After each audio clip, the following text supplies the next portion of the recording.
திருவள்ளூர் மாவட்டம் புதுப்பாக்கம் கிராமத்தில் பொன்னியம்மன் ஆலயத்தில் படையல் திருவிழா நடைபெற்று வருகிறது. 10 நாட்கள் திருவிழாவில் இன்று 10ஆம் நாள் வீடு வீடாக கட்டில் படையலிட்டு 100க்கும் மேற்பட்ட வீடுகளில் ஆடுகள் வெட்டி பொன்னியம்மனுக்கு படையல் இட்டு வழிபாடு நடத்தினர்.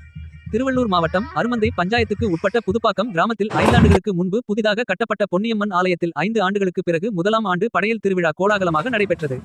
இவ்விழாவிற்கு புதுப்பாக்கம் கிராம தலைவர் ராதாகிருஷ்ணன் தலைமையில் முதல் நாள் கொடியேற்றத்துடன் துவங்கியது. 2ஆம் நாள் அன்னதானம், 3ஆம் நாள் முளைப்பாரி ஊர்வலம், 4ஆம் நாள் ஊர் பெண்கள் ஒன்று கூடி அம்மனுக்கு பொங்கல் வைத்தல் போன்ற பல்வேறு நிகழ்ச்சிகள் நடைபெற்று வந்த நிலையில் இன்று 10ஆம் நாள் திருவிழாவில் அருமந்தை பஞ்சாயத்து தலைவர் விக்ரம் கலந்து கொண்டு சாமி தரிசனம் செய்தார்.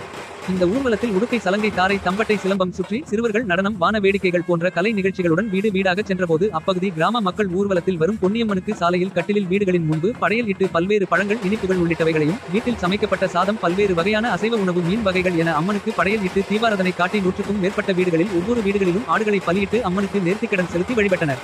இந்நிகழ்ச்சியில் அருமந்தை ஒன்றிய கவுன்சிலர் மொழியரசி செல்வம் மற்றும் தொழிலதிபர்கள் சுதாகர், தரணி உட்பட திரளாக 1000க்கும் மேற்பட்ட கிராம மக்கள் ஒன்று கூடி கிராம தெய்வமான பொன்னியம்மனை வழிபட்டனர்.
Hey!